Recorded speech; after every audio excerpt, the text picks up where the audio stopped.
सबसे पहले मैं आप सब मीडिया के इतने प्रमुख लोग यहाँ पर सब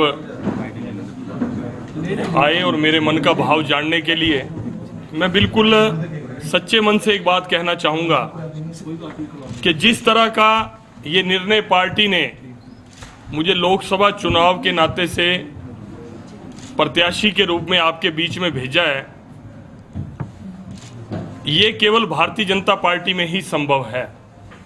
मुझ जैसा साधारण कार्यकर्ता और साधारण परिवार का सदस्य, जिसकी कल्पना में भी नहीं था आज से 10 दिन पहले 15 दिन पहले कि मुझे लोकसभा चुनाव के अंदर उतारा जाएगा, पहली बार मीडिया के माध्यम से ही मुझे पता लगा कि संभावित प्रत्याशी संजय भाटिया हो सकते हैं।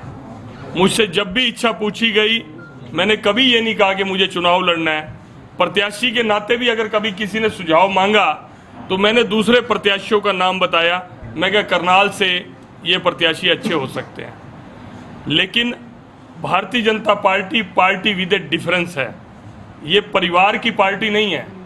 अन्य क्षेत्रीय दल, राजनीतिक दल जिस प्रकार से बेटे, पुत्र, पोते, परपोते, बेटियां इनसे बाहर नहीं निकलते, अपने परिवार के सदस्यों को प्रमोट करने का काम करते हैं, भारतीय जनता पार्टी में ही संभव है कि एक चाय बेचने वाला भी इस देश का प्रधानमंत्री बन सकता है भारतीय जनता पार्टी के कार्यकर्ता के रूप में।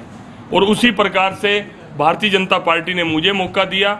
मैं ये समझता हूं कि नाम अवश्य ही संजय भाटिया का है, लेकिन आज प्रत्येक कार्यकर्ता ये महसूस करता है कि कैंडिडेट संजय भाटिया नहीं, हम हैं, क्योंकि वो कार्यकर्ता के रूप में मेरे को देखते हैं। करनाल सीट पे काफी नजर है, वैसे 10 की 10 सीटें हैं तो काफी मुख्यमंत्री की कहीं ना कहीं प्रतिष्ठा का सवाल बनेगा। किस तरह से देखते हैं, कितना नहीं, हमारे लिए ही नहीं, पूरे देश के लिए ये चुनाव बड़ा प्रतिष्ठा का है।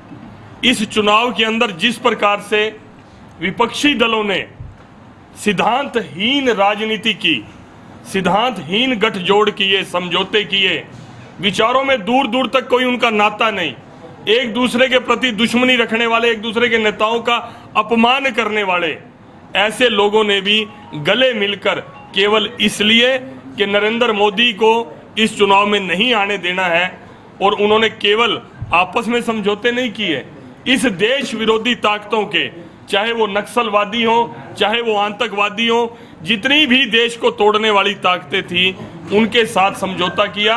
यहां तक भी उनका मन नहीं भरा। पिछले दिनों जो घटना हुई उसके अंदर हमारे विपक्षी दल तो पाकिस्तान की बोली बोलने लग गए थे। पाकिस्तान जिस बात को स्वीकार करता था, ये पाकिस्तान के हक में वही बात बोलते थे। ऐसे समय में हमने भी गठजोड़ कर लिया, भारतीय जनता पार्टी ने भी आम समाज के साथ गठजोड़ कर लिया, हिंदुस्तान की जनता के साथ समझौता कर लिया।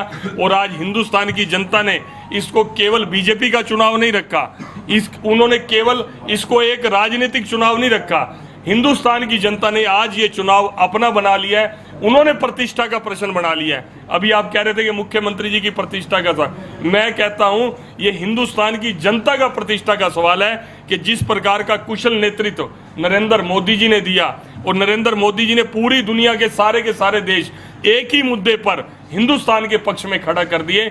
आप मीडिया इस बात का गवाह है कि आज से पहले ऐसा क्यों नहीं हुआ। जिस प्रकार से आम आवाम हिंदुस्तान का आज नरेंद्र मोदी जी को दोबारा इस प्रधानमंत्री पद पर देखना चाहता है। ब्राह्मण वोट में ज्यादा है, तो किस तरह से आप मैं ये समझता हूं, मैं कांग्रेस का नाम नहीं लेता, मैं बीजेपी का नाम नहीं लेता, मैं किसी अन्य दल का नाम नहीं लेता, मैं किसी व्यक्ति पर टिप्पणी नहीं करना चाहता। अगर कोई भी प्रत्याशी समेत मेरे अगर कास्ट का बेस लेकर समाज के काम के लिए आगे आता है तो इससे छोटी बात कुछ नहीं हो सकती। ये सबसे पहले मैं अपने ऊपर लागू करता हूं।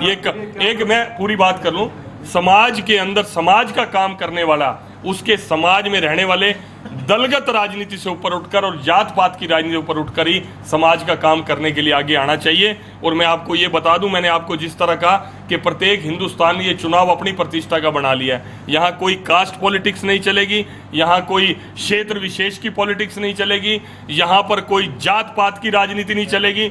यहाँ पर सही और गलत का चुनाव है। इस देश के हक में कौन है और देश के विरोध में कौन है, इस मुद्दे पर चुनाव होने वाला है। और कोई मुद्दा इस चुनाव के अंदर कोई मुद्दा नहीं रहेगा, विकास का मुद्दा है या दूसरी चीजों का नहीं, हरियाणा सरकार ने काम किया, वो मुद्दे खत्म हो गए। मैं कह रहा हूं आपको कि जो भाई ने प्रश्न दिया मैं उसका सवाल कह रहा हूं। मुद्दा प्रदेश की सरकार का सबके सामने है। मैंने कहा अच्छे और बुरे के चुनाव का है। अच्छा कौन है?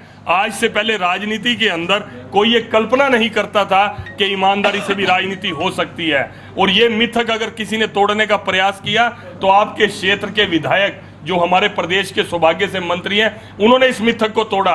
जिस तरह नौकरियां बिकती थी, जिस तरह भाई भतीजावाद चलता था, जिस तरह चलता था कि मेरे क्षेत्र के आदमी को नौकरी, उस क्षेत्रवाद को, भाई भतीजावाद को, जात पात को और भ्रष्टाचार को खत्म करने का अगर कोई हरियाणा की राजनीति में उदाहरण और इतिहास बनाया, वो माननीय मुख्यमंत्री मनोहर लाल जी ने किया है। जिस तरह ट्रांसपेरेंसी सरकार चलाई है, जिस तरह ईमानदारी से सरकार चलाई है, जिस तरह ट्रांसफरों के धंधे चलते थे, आज ट्रांसफर लेकर उसका पैसा लेकर उसको इधर किया जाता था, जिस तरह हर मामले को ऑनलाइन करने का प्रयास किया है, जिस तरह भ्रष्टाचार पे गहरी चोट लगाई है, मैं समझता हूँ ये सब मुद्दे हैं। अच्छे और बुरे की बात में सब बात आ गई, ये सब मुद्दे हैं।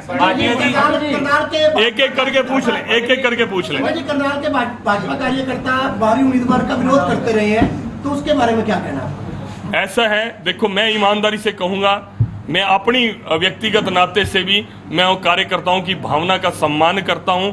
उनको ये लगता था कि हमारे बीच का जिसका हम हाथ पकड़ सकें, जो 24 घंटे हमारे क्षेत्र, लोकसभा क्षेत्र के अंदर रहता हो, जो हमारी इजीली अप्रोच में हो, इतना उनका सोचना स्वाभाविक था, उनकी भावना थी। लेकिन मेरा ये मानना है, मैं व्यक्तिगत राय अपनी दे रहा हूं कि हिंदुस्तान एक है। हिंदुस्तान में हमारा पूरे देश को, दुनिया को इकट्ठा करने का काम नरेंद्र मोदी जी ने किया है। मैं इस मामले से डिफर रखता था, लेकिन कार्यकर्ता की भावना ये थी कि हमारे बीच में हर वक्त रहने वाला, हमारी सुनने वाला, समझने वाला साथी चाहिए। इस वजह से उनकी मांग थी। सांसद जो रहे हैं, पहले सांसद रहे हैं, जो भी सांसद रहे हैं, वो 5 साल करनाल लोकसभा क्षेत्र में नजर ही नहीं आए हैं, तो आपके सामने उनके जो काम नहीं, उन्होंने की चुनौती हो गई है। मैं एक बात जरूर कहना चाहूँगा, मेरे भाई अश्विनी चोपड़ा जी, आपने नाम नहीं लिया, मैं नाम भी लेता हूँ।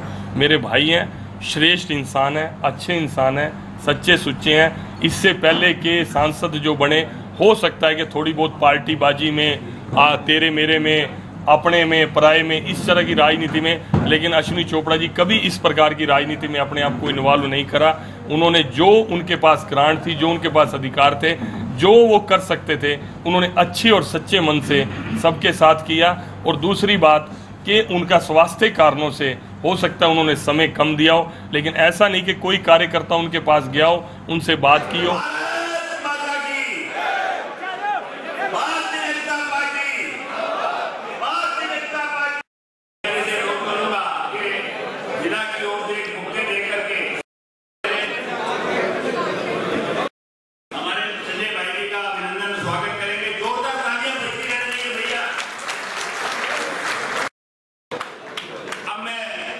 अनुरोध कर रहा हूं, हमारी करनाल की प्रथम महिला, हमारी मेयर बहन रेणुका,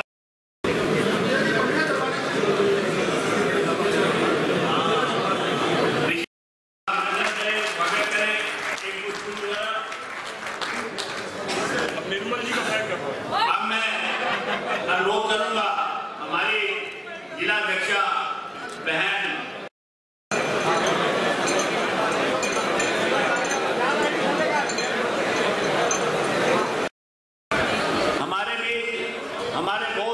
साथी भाई नीति सेन जी भाटिया, मेरा उनसे आग्रह, भाई हमारे वरिष्ठ साथी हमारे बीच मैं देख रहा हूं, जिनसे हमने उंगली पकड़ के